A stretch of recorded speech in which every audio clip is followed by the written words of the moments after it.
In the early days of March 1943, somewhere in the sweltering heat of Port Moresby in Papua New Guinea, a wrench clattered to the concrete floor of a maintenance hangar. Paul Irvin Gunn, a captain in the United States Army Air Force, stood there with oil-blackened hands, staring at what he'd created. The bomber sitting before him was wrong by every official standard you could imagine. Military regulations explicitly forbade what he'd done. His commanding officer hadn't signed off on any of this. Where the transparent bombardier's nose should have been on this B-25 Mitchell medium bomber, 8 forward-firing 50-caliber machine guns now jutted out like the teeth of some mechanical predator. The Mitchell had been built for high-altitude precision bombing, dropping ordnance from safe distances above enemy territory. What Gunn had turned it into was something entirely different, something the manual writers back in Washington had never conceived of. This was a ship destroyer, a commerce raider, an unauthorized experiment that could either revolutionize the war in the Pacific or land Gunn in front of a court-martial board. Nobody standing in that hangar, least of all Gunn himself, could have predicted that this illicit modification would soon deliver the most catastrophic naval defeat the Japanese would experience in the entire Pacific campaign. The mathematics that would determine Allied victory in the Southwest Pacific weren't being calculated in Pentagon briefing rooms or approved through proper channels. They were being worked out with welding torches and scavenged weapons in maintenance facilities by a 43-year-old maverick who was prosecuting his own personal vendetta against the Japanese Empire. The path that led to this moment had started roughly 2 years before, on December 8, 1941, Manila time.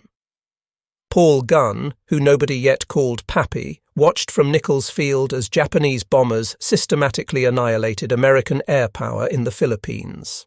As the operations manager for Philippine Airlines, he had 4 civilian Beech 18 aircraft under his authority.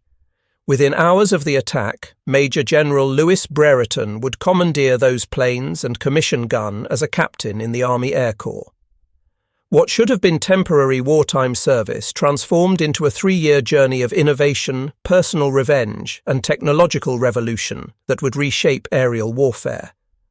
Gunn was 42 at the time, a retired Navy Chief Petty Officer who'd served 20 years as an enlisted naval aviator before hanging up his uniform in December 1939. He'd learned aviation in the 1920s, flown with the legendary Top Hatters fighter squadron, and taught at Pensacola Naval Air Station.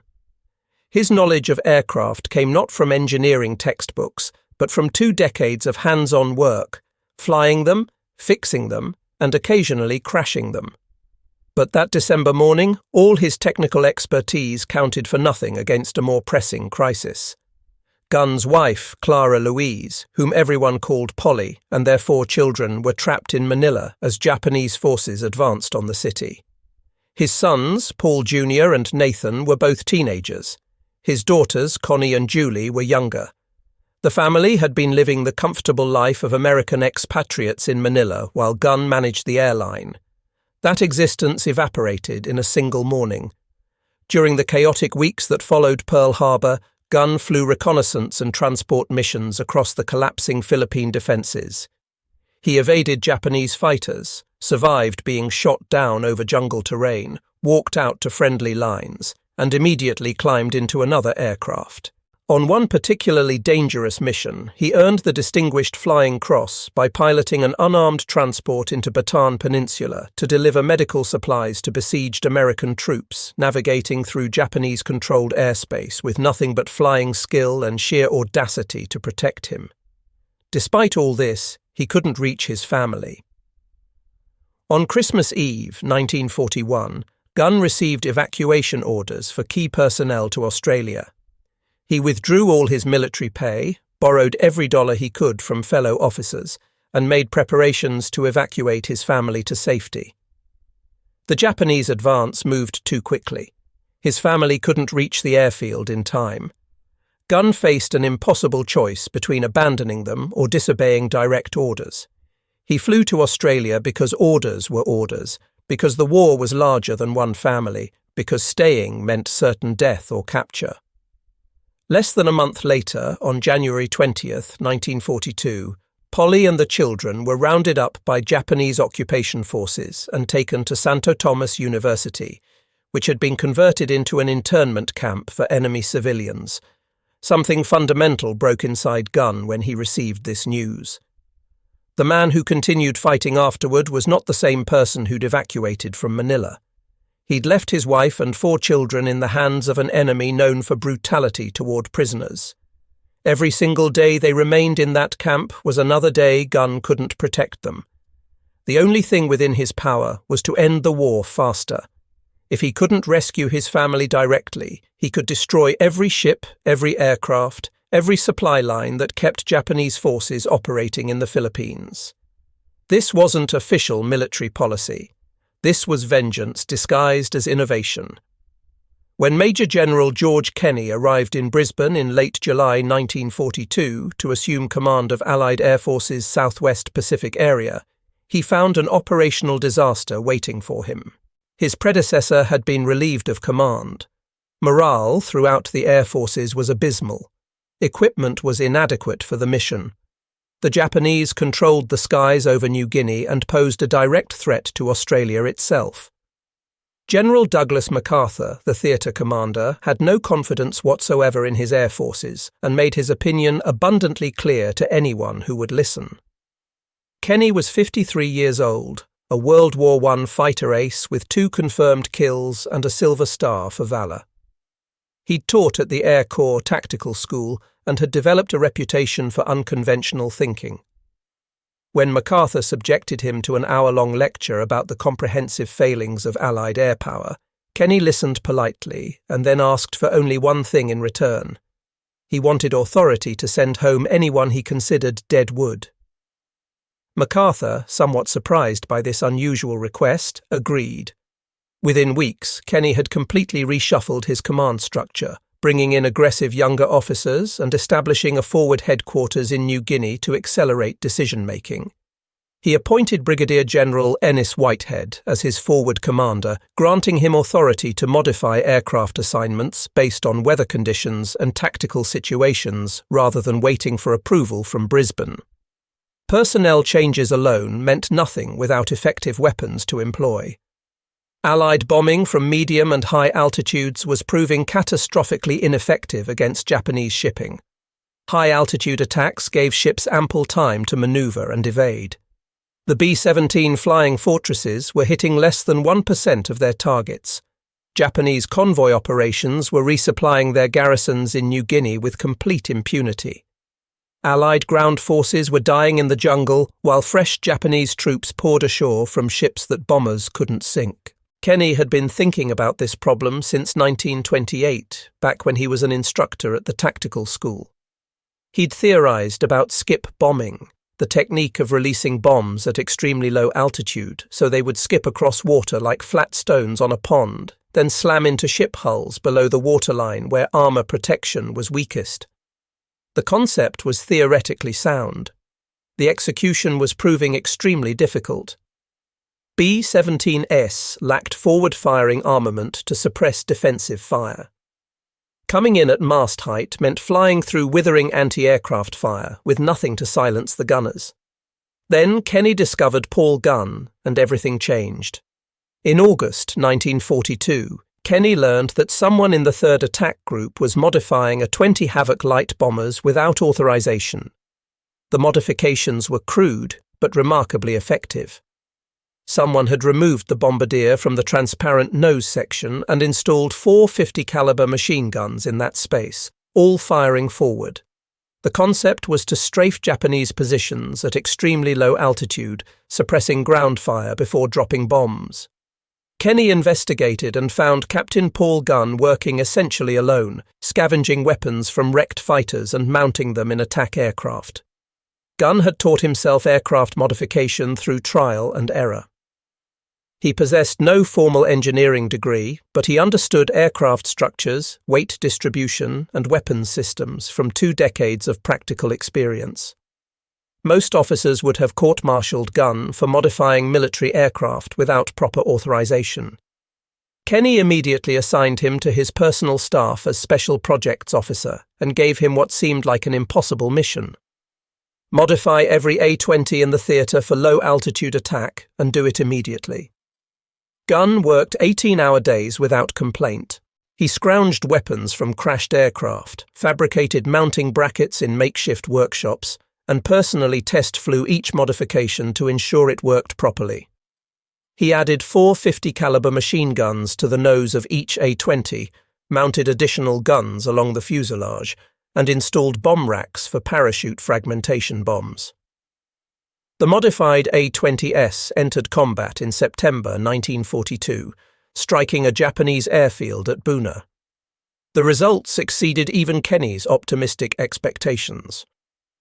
The Strafer A-20S came in at treetop level with all guns blazing, suppressing anti-aircraft positions before releasing their bombs. Japanese defenders, accustomed to high-altitude bombers they could see approaching for several minutes, had no time to react effectively. The attack destroyed dozens of aircraft on the ground and demonstrated conclusively that low-level strafing could revolutionize aerial warfare.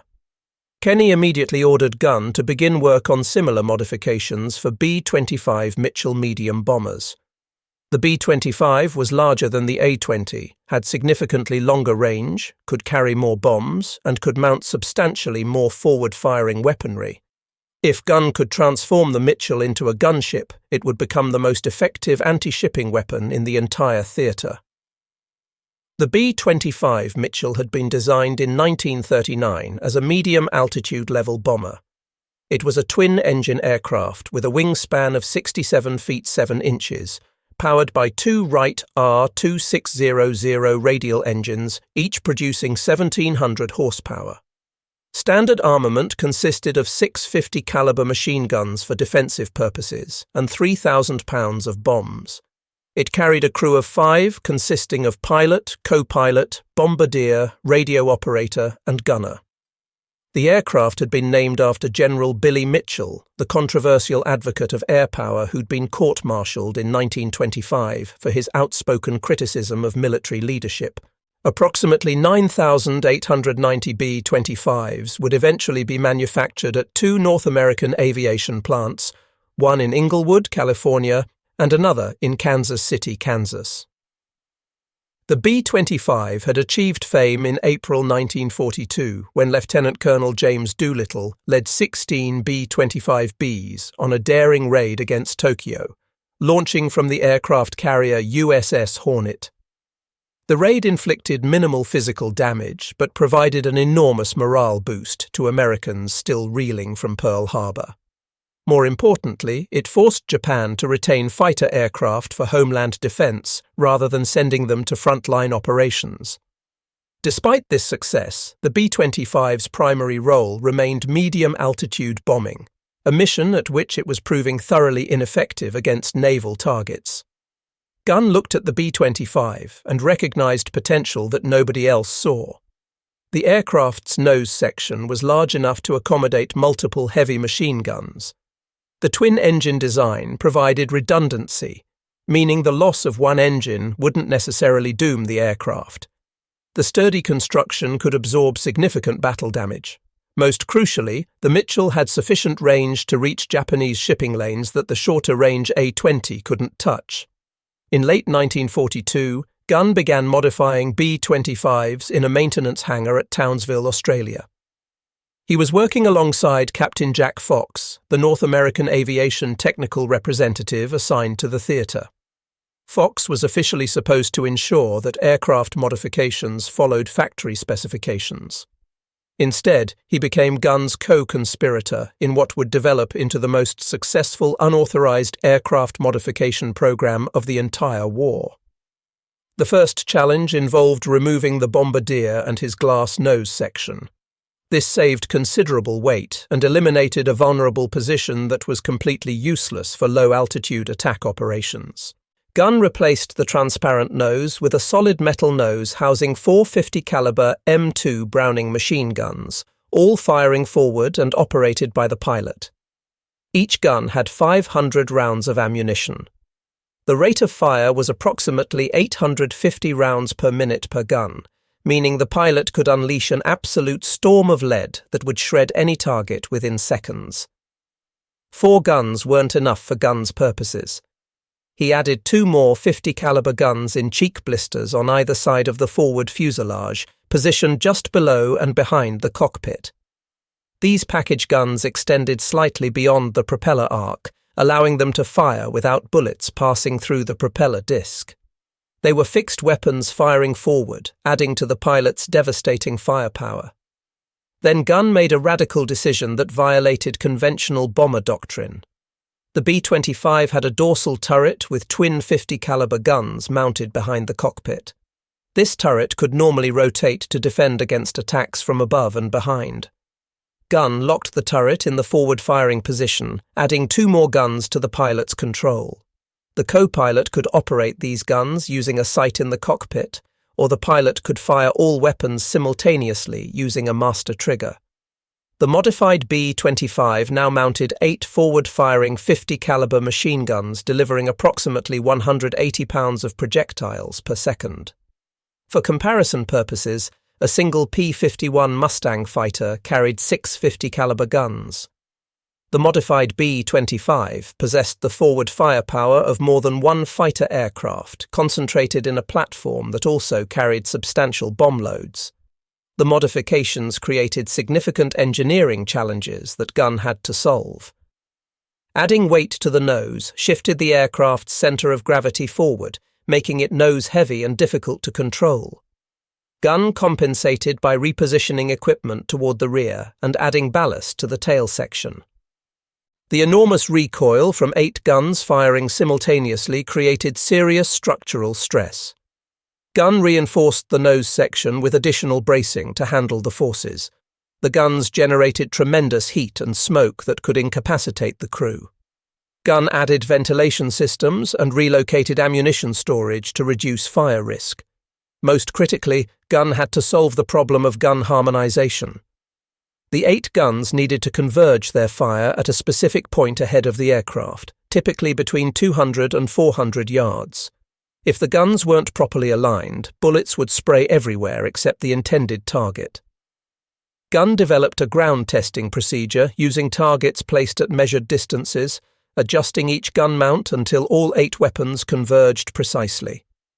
He test-fired the guns personally, making minute adjustments, absolutely refusing to sign off on any aircraft until it met his exacting standards.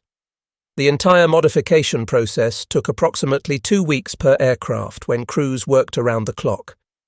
Gunn trained maintenance personnel to perform the work, establishing production line techniques to increase efficiency.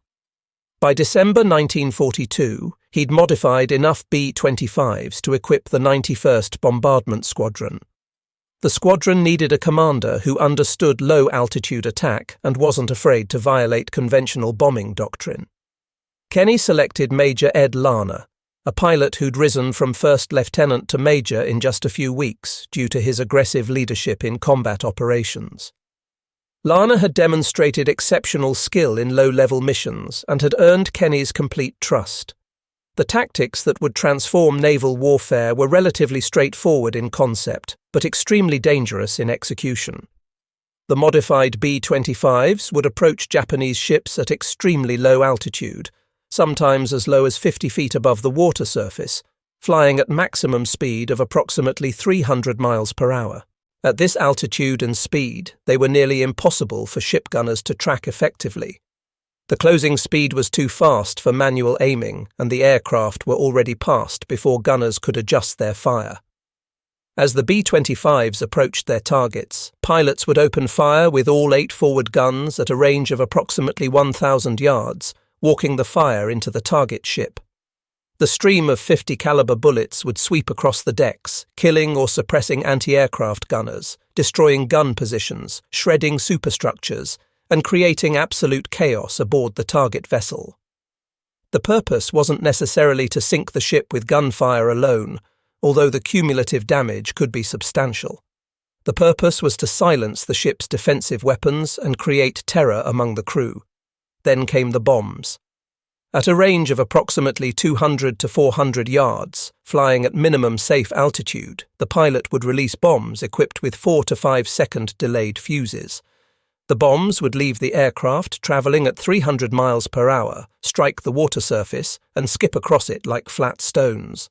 The bomb would bounce once, perhaps twice, then slam into the side of the ship at or below the waterline. The delayed fuse ensured the bomb didn't explode on impact with the water. Instead, the bomb would penetrate the hull, sink slightly beneath the surface, and then detonate. The explosion occurred in the most vulnerable part of any ship, below the armour belt where hull plating was thinnest. The blast effect was enhanced by the incompressibility of water, which transmitted shock waves with devastating efficiency. A single bomb exploding below the waterline could break a ship's keel, rupture fuel tanks, flood engine rooms, and cause catastrophic structural failure. By the time the bomb detonated, the B-25 was already past the target, climbing rapidly to avoid the blast effects and any secondary explosions. The entire attack sequence from first gunshots to bomb release took approximately 10 seconds. Skip bombing wasn't entirely new as a concept. The British had experimented with similar techniques. Some American pilots had tried it independently with varying results. But combining skip bombing with overwhelming forward firepower was Gunn's unique innovation. The strafer nose transformed the bomber into its own fighter escort, suppressing defensive fire before dropping bombs. This combination would prove absolutely devastating in combat. While Gunn was modifying aircraft in Australia, Allied intelligence services were monitoring Japanese naval movements throughout the Pacific. Ultra Intercepts, the code-breaking operation that had cracked Japanese naval codes, provided detailed information about enemy plans and operations. Fleet Radio Unit Melbourne, known by the acronym FRUMEL, was reading Japanese messages almost in real time. In late February 1943, Frumel intercepted communications indicating a major Japanese convoy was being assembled at Rabaul on the island of New Britain. The convoy's destination was Lae on the northern coast of New Guinea. The cargo consisted of troops and supplies for Japanese forces fighting Allied advances in Papua. The intelligence was remarkably specific. 8 transport ships would carry approximately 6,900 troops from the 51st Division. 8 destroyers would provide escort protection. The convoy would depart Rabaul at midnight on February 28, 1943, and arrive at Lae approximately 3 days later. This represented Japan's maximum effort to reinforce their New Guinea positions. If the convoy succeeded in landing its cargo, Japanese forces would be significantly strengthened, potentially halting Allied advances indefinitely. If the convoy failed, Japan would lose thousands of experienced troops and would likely never attempt another major reinforcement operation by sea in this theatre. General Kenny recognized an opportunity to test his modified aircraft and new tactics against the most important target since Pearl Harbor. He assembled every available aircraft in the theatre for a massive coordinated attack. The strike force would include B-17 Flying Fortresses bombing from medium altitude, Royal Australian Air Force Beaufighters strafing at low level, P-38 Lightning fighters providing air cover, and modified B-25 strafers executing skip bombing attacks. It would constitute the largest coordinated air operation in the Southwest Pacific to that date. Kenny personally briefed squadron commanders on February 28th. The orders were absolutely explicit. Find the convoy, attack without mercy, give no quarter, sink every ship. This wasn't a harassment raid. This was intended to be complete annihilation. At midnight on February 28, 1943, the Japanese convoy departed Simpson Harbor at Rabaul. Rear Admiral Masatomi Kimura commanded from the destroyer Shirayuki. The convoy consisted of 8 cargo transports named Kyokusei Maru, Kembu Maru, Teiyo Maru, Nojima, Aiyo Maru, Taimei Maru, Shinai Maru, and Oigawa Maru. 8 destroyers provided escort protection, specifically Shirayuki, Asashio, Arashio, Tokitsukaze, Yukikaze, Uranami, Shikinami, and Asagumo. Approximately 100 Japanese Zero fighters would fly air cover during the voyage. The convoy represented the strongest force Japan had assembled for any resupply mission to date. Admiral Kimura fully expected to lose ships during the passage. Every previous convoy to New Guinea had suffered losses to Allied air attacks, but Japanese commanders believed enough ships would survive to deliver the critically needed troops and supplies. Their calculations would prove catastrophically wrong. The convoy was spotted that same afternoon by a B-24 Liberator on routine patrol. The crew immediately radioed the position, course, and composition back to headquarters. Kenny's command launched reconnaissance aircraft to maintain continuous contact with the convoy. Weather initially favored the Japanese forces. 2 tropical storms moved through the area, providing cloud cover and reducing visibility significantly. Allied aircraft maintained contact, but couldn't attack effectively through the severe weather. The convoy made reasonable progress, moving at 7 knots, roughly 8 miles per hour. The slow speed was dictated by the heavily loaded transports wallowing in the rough seas.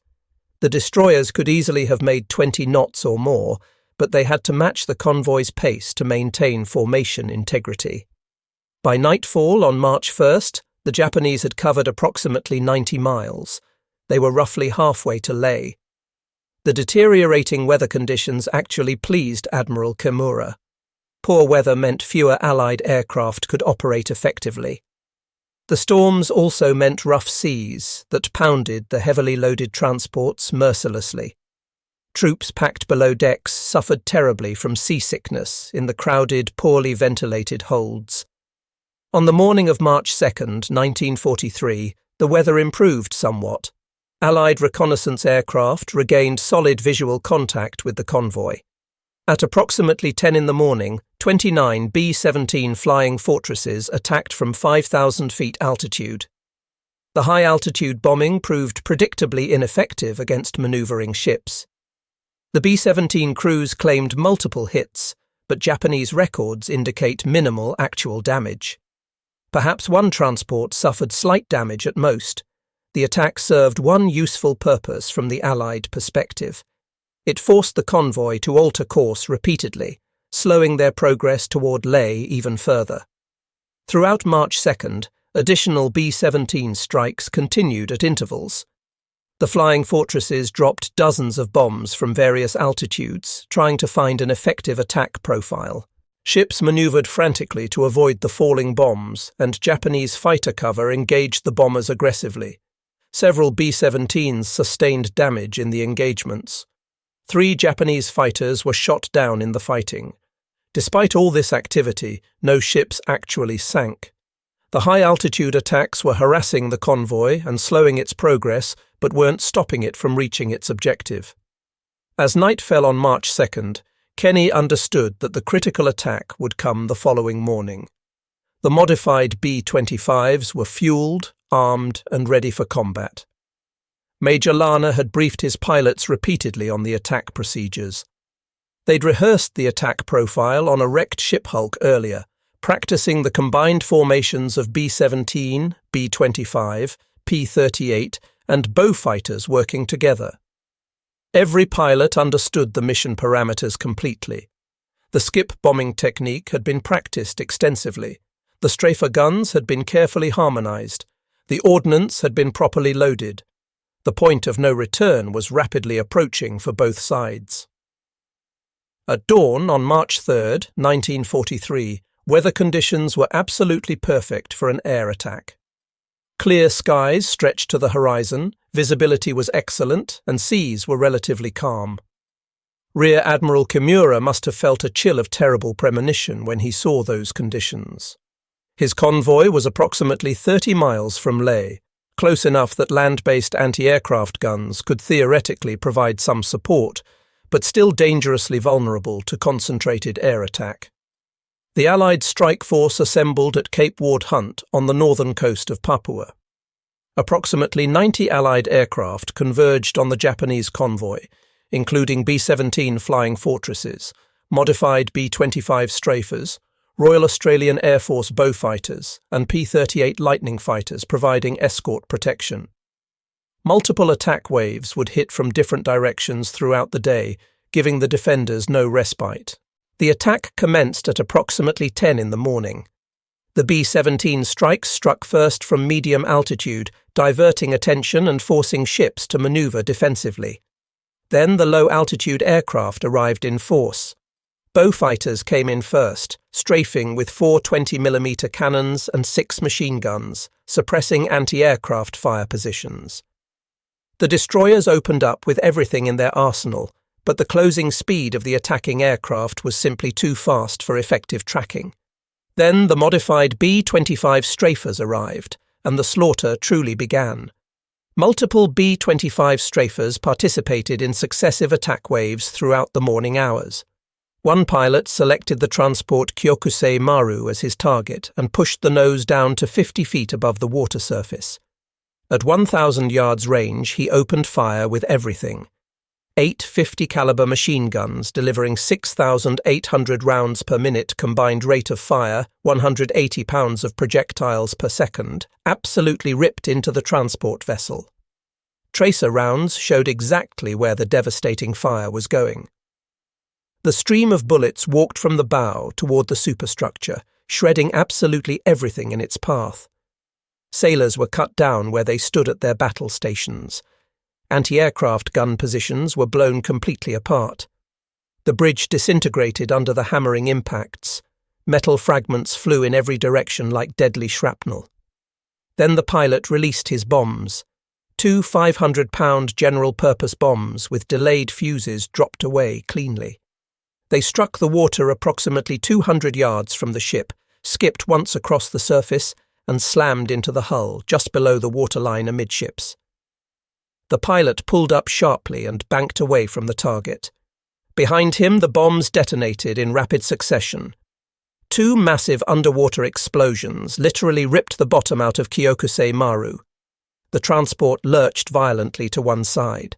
Water poured into the engine room and cargo holds in devastating quantities. The ship began settling immediately, listing heavily to port. It would sink completely within 15 minutes, taking most of its cargo and hundreds of troops to the bottom. Other modified B-25s followed in successive waves, each selecting individual targets methodically. Each executed the same devastating attack profile with mechanical precision. Guns blazing continuously, bombs skipping across the water to slam into hulls and explode catastrophically below the waterline. The transport Kembu Maru took multiple direct hits from at least 3 different B-25 strafers attacking in rapid succession. The combined gunfire killed most of the crew positioned above decks. 4 bombs struck below the waterline in critical areas. The ship literally broke in half and sank in less than 10 minutes, taking nearly 1,000 troops down with it. Teo Maru was strafed so heavily that fires broke out across the entire superstructure. 2 bombs opened the hull like a tin can. The transport went down with nearly 1,000 troops still trapped aboard in the crowded holds. Nojima attempted to maneuver evasively, but was simply too slow and unwieldy. A B-25 strafer raked it from stern to bow in one continuous burst, then placed 2 bombs directly into the engine room. The ship lost all power immediately and began taking on water at an alarming rate. It would sink later that same day. The bow fighters and remaining B-25s shifted their attention to the destroyer escorts.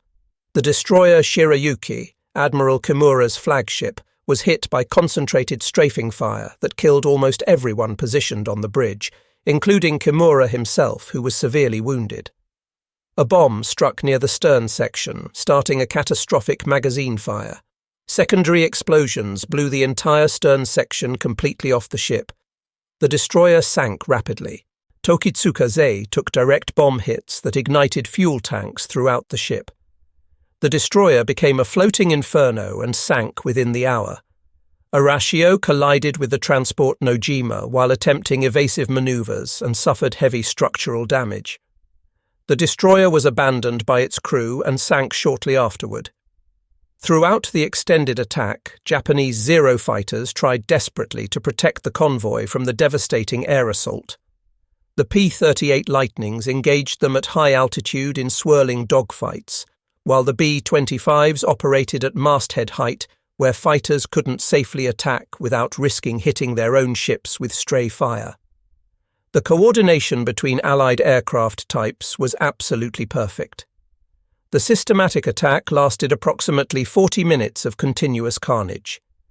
When the Allied aircraft finally withdrew to rearm and refuel, the scene was utterly apocalyptic.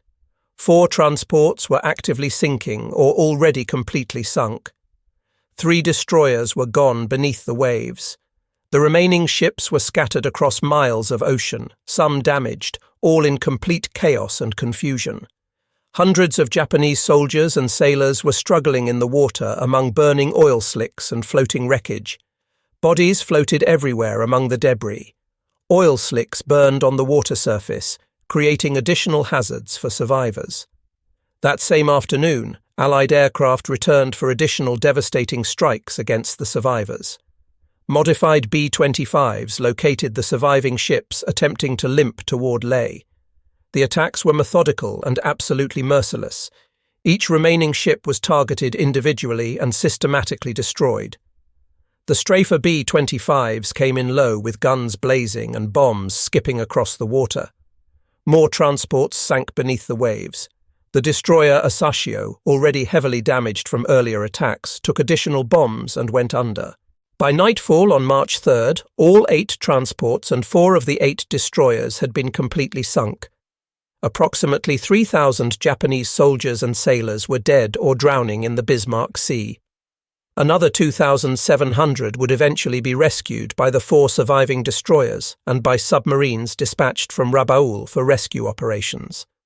Only about 1,200 troops would eventually reach Leh, most arriving without weapons or equipment. Of the 6,900 troops originally embarked at Rabaul, more than 5,700 became casualties. The convoy had been utterly annihilated. Allied losses were remarkably light by comparison. 1 B-17 Flying Fortress was shot down during the engagement. 3 P-38 Lightning fighters were lost in aerial combat with Japanese fighters. 13 aircrew members were killed in total. Compared to the devastating Japanese losses, it barely registered as a skirmish. The Battle of the Bismarck Sea, as it came to be known historically, represented a genuine turning point in the Pacific War. It demonstrated conclusively that land-based aircraft could completely destroy a heavily escorted naval convoy. It proved the devastating effectiveness of skip bombing when properly combined with overwhelming forward firepower to suppress defences. It validated every single modification Gunn had made to the B-25 Mitchell bombers. Most importantly, from a strategic perspective, it convinced Japanese military leadership that resupplying forward garrisons by sea in the Southwest Pacific Theater was no longer operationally feasible. Never again would Japan attempt a major convoy operation to New Guinea. Japanese forces there would slowly starve and wither as supplies dwindled to nothing.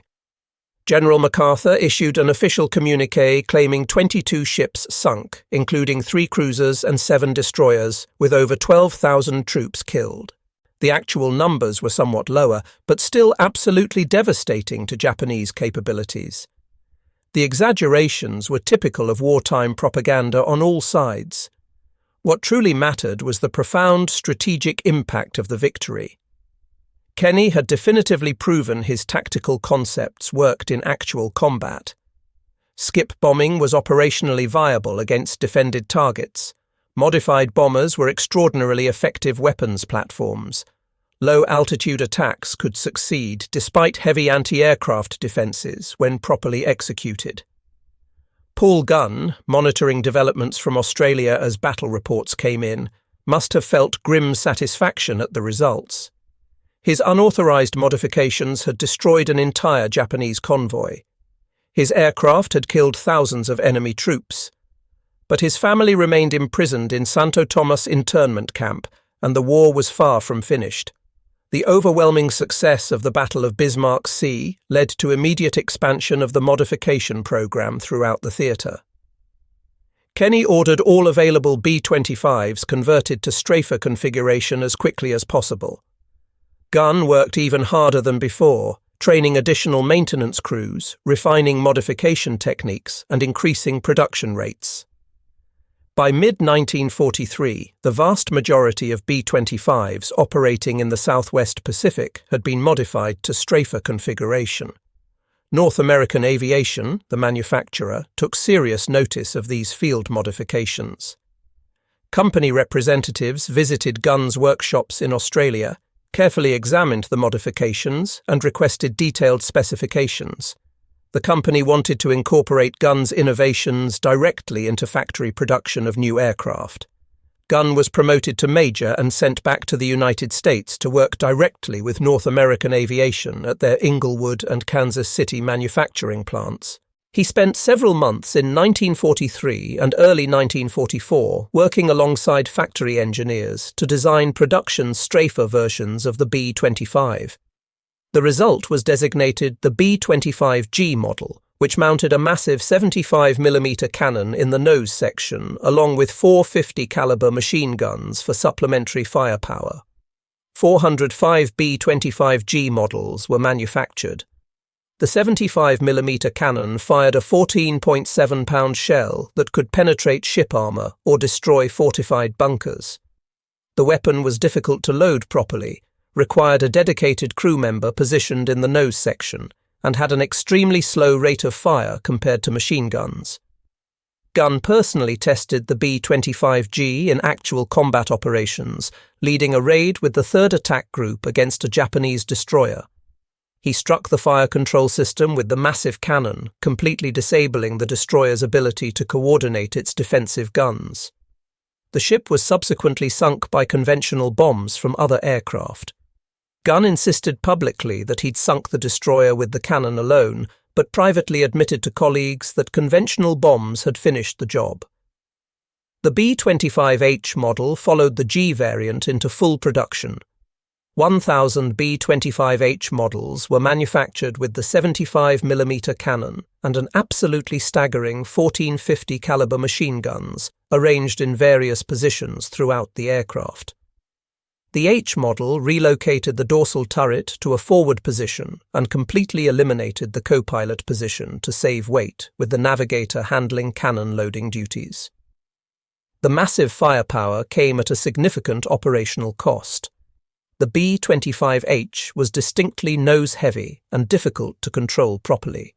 Wright Field, the Army Air Force's primary development and testing center, sent Gunn an official message stating the modification was potentially dangerous and aircraft should be grounded immediately until the center of gravity issue could be properly resolved. Legend has it that Gunn replied tersely to put center of gravity concerns in storage for the duration because there was a war to fight. The story may well be apocryphal, but it captured Gunn's attitude perfectly. Technical perfection mattered far less than immediate combat effectiveness. Pilots learned to compensate for the handling peculiarities. The final production variant, designated the B-25J, reverted to a conventional bombardier nose configuration on some aircraft while retaining the popular strafer nose on many others. 4,318 B-25J models were manufactured, making it by far the most numerous variant produced. Some B-25J aircraft were equipped with 8 forward-firing guns in the solid nose, 4 guns in cheek blisters, 2 guns in the dorsal turret, and 4 guns mounted in waist positions. Total armament could reach an absolutely staggering 1850 caliber machine guns, making it the most heavily armed bomber aircraft of World War II. The firepower was completely unnecessary in most combat situations, but it had tremendous psychological impact on enemy forces. Japanese troops throughout the Pacific learned to fear the distinctive sound of approaching Mitchell engines. That roar meant death was incoming at 300 miles per hour. Throughout 1943 and 1944, modified B-25 strafers devastated Japanese targets across the entire Pacific theater. In August 1943, B-25 strafers attacked Japanese airfields at Wewak in New Guinea in massive coordinated raids. The attacks destroyed 174 aircraft on the ground in a single day, completely breaking the back of Japanese air power in that entire region. The Wewak raids were only possible because Gunn had solved yet another critical problem, which was operational range. B-25s had sufficient range for most tactical missions, but Wewak was at the absolute operational limit. Gunn developed an improvised technique using auxiliary fuel tanks carried internally in the bomb bay. Once the auxiliary fuel was completely consumed, the empty tanks were simply jettisoned through a large hole cut in the bomb bay floor. The system was incredibly crude, with fuel fumes permeating throughout the entire fuselage and a constant breeze blowing through the aircraft, but it extended operational range by several hundred critically important miles. The Wewak raids definitively ended Japanese air superiority over New Guinea and allowed Allied ground forces to advance with minimal effective air opposition. In November 1943, B-25 strafers attacked Rabaul Harbour in one of the war's most spectacular and daring raids. Major Raymond Wilkins led 38 B-25 strafers against concentrated shipping in the heavily defended harbour. The attack occurred at absolute masthead height, with P-38 fighters providing top cover and phosphorus bombs, creating smoke screens to mask approach routes. Of 38 vessels present in the harbour, 30 received direct hits from bombs or devastating strafing fire. 1 heavy cruiser, 3 destroyers, and numerous transports and support vessels were sunk outright or damaged beyond repair. The raid effectively paralysed Rabaul as a forward naval base and demonstrated conclusively that even the strongest Japanese defensive positions were vulnerable to properly executed strafer attacks. During the Philippines campaign throughout 1944, B-25 strafers provided continuous close air support for advancing ground forces, systematically destroyed Japanese supply lines, and attacked shipping throughout the entire archipelago. The aircraft became known throughout the theatre as bats out of hell because attacks came so incredibly fast and low that defenders had virtually no time to react effectively before devastation arrived. Gunn's modified B-25 strafers weren't the only weapons systems winning the Pacific War by any means, but they were unquestionably among the most effective. They destroyed hundreds of ships, thousands of aircraft on the ground, and killed tens of thousands of enemy troops. They enabled MacArthur's island-hopping strategy by completely isolating Japanese garrisons from any possibility of resupply. They gave Allied forces air superiority that made amphibious landings operationally feasible. Gunn's deeply personal war continued relentlessly throughout this entire period. His family remained imprisoned at Santo Tomas throughout the occupation. Letters occasionally reached him through Red Cross channels, but communication was sporadic and heavily censored by Japanese authorities. He knew from fragmentary reports that conditions in the internment camp were steadily deteriorating. Japanese guards became progressively harsher as the war turned decisively against them. Food became increasingly scarce for prisoners. Disease spread through the overcrowded facility. Gunn could do absolutely nothing except fight even harder, desperately hoping each mission brought the war's end measurably closer to freeing his family. In late 1944, American forces invaded Leyte in the Philippines, beginning the Liberation Campaign. Gunn was there immediately, still flying combat missions at age 45, still constantly looking for ways to destroy the enemy more efficiently. During a nighttime attack, Japanese bombers struck Tacloban airfield on Leyte. Gunn was on the ground when white phosphorus bombs exploded nearby. Burning fragments tore into his shoulder, causing massive tissue damage. The wound was extremely severe, rendering his right arm essentially useless and causing excruciating constant pain. He was evacuated to Australia for extended treatment and would spend many months in painful recovery. The devastating wound ended Gunn's combat flying career permanently, but his personal war was nearly finished anyway. On February 3, 1945, elements of the 1st Cavalry Division forming a fast-moving flying column liberated Santo Tomas internment camp in Manila. The cavalry arrived literally just as Japanese guards were preparing to execute the camp's leadership in retaliation for American advances. In the absolute chaos of Manila's brutal street fighting, American soldiers freed over 4,000 internees from captivity. Among those freed were Polly Gunn and her 4 children. They had survived 3 years and 14 days of brutal internment conditions. The family was severely emaciated, deeply traumatized by their experiences, but miraculously alive. General MacArthur personally visited the liberated camp shortly after the cavalry arrived and met the Gunn family during his inspection. He immediately arranged for them to be flown to Australia to reunite with Pappy Gunn as soon as possible. The emotional reunion occurred several weeks after liberation.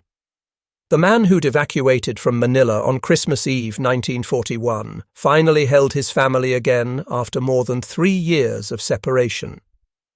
Polly had somehow kept the children together through absolutely impossible circumstances. The boys, now essentially young men, had survived the mandatory separation of male and female quarters. The girls had endured years of severe deprivation and danger. They were together again at last, but they were fundamentally different people than they had been before the war. The horrific experience had changed them all permanently. Gunn remained in the Army Air Forces after eventually recovering from his severe wounds. He was promoted to lieutenant colonel and continued working on aircraft modifications and tactical development programs, though he could no longer fly combat missions. He retired from military service on June 30, 1948, as a full colonel with a medical retirement due to his accumulated injuries. His decorations included the Distinguished Flying Cross with 1 oak leaf cluster indicating a second award, the Silver Star, the Legion of Merit, the Air Medal, an absolutely remarkable 9 Purple Hearts representing 9 separate occasions on which he was wounded or injured in combat operations, and numerous unit citations and campaign ribbons recognizing his extensive service. Gunn returned to the Philippines after retirement and worked to re-establish Philippine Airlines, which had been completely destroyed during the Japanese occupation. The entire country was slowly rebuilding from years of brutal occupation and the tremendous destruction caused by liberation fighting. Gunn helped restore critical air transportation services, reconnecting islands that had been isolated throughout the war. He was still flying aircraft, still taking calculated risks, still constantly pushing operational limits. On October 11, 1957, exactly 7 days before his 58th birthday, Gunn was piloting a charter flight when his aircraft encountered a severe tropical storm. The plane crashed in the storm. Paul Irvin Pappy Gunn died doing exactly what he'd done for nearly 40 years of his life, which was flying aircraft. He was buried at Barrancas National Cemetery at Naval Air Station Pensacola, Florida, where he had once served as a flight instructor decades earlier. His legacy manifested in multiple enduring forms. The B-25 strafer modifications he pioneered remained absolutely standard throughout the entire war. Approximately 9,890 B-25 Mitchell bombers were manufactured total, and thousands were eventually configured as strafers based directly on Gunn's original designs. The skip bombing technique he helped perfect destroyed hundreds of Japanese vessels throughout the Pacific. Post-war analysis definitively proved the Battle of Bismarck Sea was among the most one-sided victories in naval history. The combination of excellent intelligence, superb coordination between different aircraft types, revolutionary new weapons systems, and innovative new tactics achieved complete victory at absolutely minimal cost to Allied forces. 8 transports completely destroyed, 4 destroyers sunk. Over 5,000 casualties inflicted on Japanese forces, all accomplished for the loss of merely 4 Allied aircraft total. The mathematics were brutally simple and utterly devastating. Military forces simply could not survive in any operational environment where the enemy controlled the air completely. Every ship sunk in the Bismarck Sea represented dozens of combat missions that would never be flown by Japanese forces. Hundreds of experienced troops who would never fight Allied advances. Thousands of rounds of ammunition that would never be fired at American soldiers. Destroying supplies and reinforcements before they ever reached the battlefield proved to be the most operationally efficient form of warfare imaginable. The modified B-25 Strafer became the weapon system that made this destruction possible on a massive scale. It could range hundreds of miles to locate enemy shipping, suppress defensive fire with absolutely overwhelming forward firepower, destroy vessels with devastating skip bombing attacks, and return safely to base for another mission the same day. Japan learned these harsh lessons far too late to matter strategically. After the catastrophic Bismarck Sea disaster, Japanese commanders understood completely that they could no longer safely move large convoys during daylight hours within operational range of Allied air bases. They switched almost entirely to nighttime movement schedules, used submarines for critically important supplies, and increasingly relied on small barge traffic that could hide effectively in coastal waters during daylight hours. These desperate measures reduced but absolutely did not eliminate devastating losses. B-25 strafers hunted coastal barges with the same brutal efficiency they'd hunted larger ships. Night-flying B-25s equipped with primitive radar systems found convoys even in complete darkness. There was simply no safe time, no safe transportation method, no safe location anywhere for Japanese logistics operations throughout the entire Southwest Pacific theater.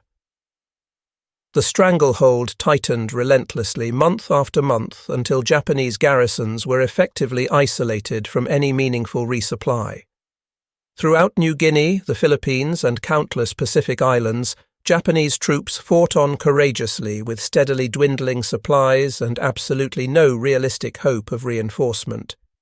They demonstrated remarkable bravery, incredible tenacity, and were ultimately completely doomed by circumstances beyond their control. Air superiority achieved partly through revolutionary weapons like the modified B-25 Strafer made their personal courage strategically irrelevant to the war's outcome. By 1945, the modified B-25 Strafer had become the absolute standard anti-shipping weapon throughout the Pacific theater. The aircraft continued evolving with the G, H, and J variants, incorporating progressively heavier armament configurations. The fundamental concept remained Gunn's original brilliant innovation, though. A medium bomber transformed into a flying gun platform that could suppress defensive fire and deliver absolutely devastating attacks at minimum altitude against any target. When the war finally ended in August 1945, modified B-25 Strafers were still actively flying combat missions against remaining Japanese positions. They were among the aircraft that escorted Japanese surrender delegation aircraft from Japan to Manila in mid-August for surrender negotiations. It seemed appropriate that aircraft that had contributed so enormously to defeating Japan would witness its formal surrender. Post-war analysis conducted by both American and Japanese military historians definitively confirmed the tremendous significance of Gunn's innovations to the war's outcome. Japanese naval officers stated explicitly in interviews that after the Battle of Bismarck Sea, they understood completely they could not safely operate surface vessels in waters within operational range of Allied air bases. The psychological impact proved equally important as the physical destruction itself. Convoy commanders throughout the theatre knew that low-flying Strafer bombers could appear without any warning whatsoever and destroy entire formations before defensive systems could respond effectively. Modified B-25 Strafers had created an entirely new form of warfare where medium bombers hunted ships with the operational efficiency of submarines and the concentrated firepower of cruisers. The implications extended far beyond the immediate Pacific War context. Post-war air forces worldwide carefully studied the revolutionary lessons of skip bombing combined with overwhelming forward-firing armament.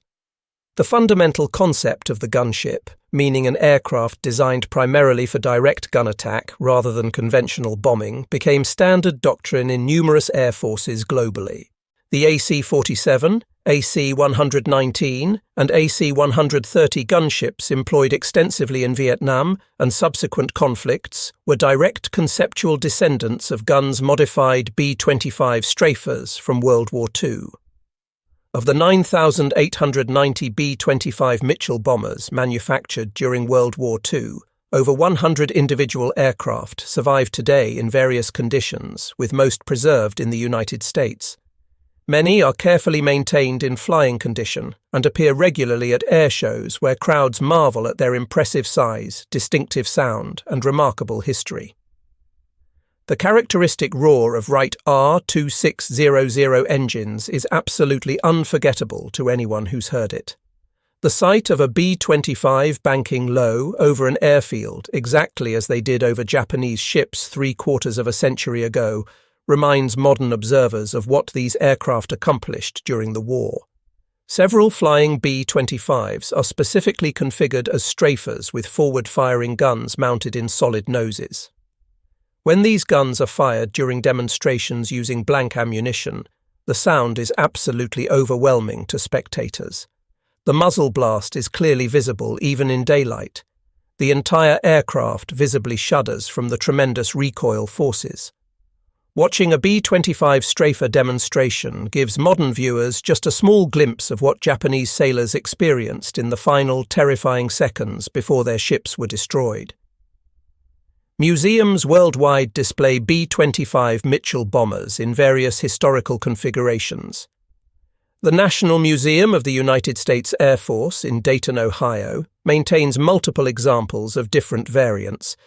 The National Naval Aviation Museum in Pensacola, Florida, where Gunn once served as an instructor, displays a B-25 prominently. The Smithsonian National Air and Space Museum carefully preserves examples and extensively documents the history. Each surviving aircraft tells the compelling story of innovation born from desperation and personal motivation that helped win a global war. In 1959, General George Kenney published a biography titled The Saga of Pappy Gunn, documenting the man whose unauthorized innovations had fundamentally changed the Pacific War. Kenney, retired by that point, wanted to ensure Gunn's critical contributions weren't forgotten by history. The book detailed Gunn's modifications in technical depth, described his numerous combat missions, and told the deeply personal story of his private war to free his imprisoned family. Kenney wrote explicitly that Gunn was one of the single most important individuals in the entire Pacific War, a maverick whose unauthorized actions had saved thousands of Allied lives and measurably shortened the war. Nathaniel Gunn, Pappy's youngest son, also wrote extensively about his father's remarkable story. His books provided the family perspective, describing daily life in Santo Tomas internment camp and the agonizingly long wait for liberation. The Gunn family story became a powerful example of war's terrible human cost and the tremendous strength required to endure unimaginable hardship. In 1975, the United States Air Force honored Gunn posthumously by naming a training facility after him. The recognition came decades late, but was deeply heartfelt. Gunn had never particularly sought glory or recognition. He'd sought operational effectiveness above all else. The story of how one engineer's completely unauthorized modifications created such a devastating weapons system remains powerfully relevant. Gunn had absolutely refused to accept his family's imprisonment as inevitable fate. He refused to accept that existing weapons were adequate for the mission. He refused to accept military regulations that prevented necessary innovation. That fundamental refusal, combined with exceptional technical skill and Kenney's crucial support, produced modifications that genuinely changed modern warfare. The modified B-25 strafer wasn't the single weapon that won World War II in the Pacific. That tremendous victory required contributions from millions of people employing thousands of different weapons systems over 4 years of absolutely brutal global conflict. The modified B-25 achieved operational effects vastly disproportionate to its actual numbers deployed, though. The aircraft represented what became possible when desperate necessity met unexpected opportunity, when personal motivation aligned perfectly with critical military requirements, when one determined man decided that failure simply wasn't acceptable under any circumstances. The weapon was conceived in a maintenance hangar out of pure desperation and personal fury. It flew into combat at suicidal masthead height with all guns blazing continuously, dropping bombs that skipped across water to slam into hulls and explode catastrophically below the waterline. It systematically destroyed Japan's ability to resupply forward garrisons by sea. It measurably shortened the war's duration. It saved countless Allied lives, and ultimately it freed one family from 3 years of brutal imprisonment, which had been the entire point from the very beginning.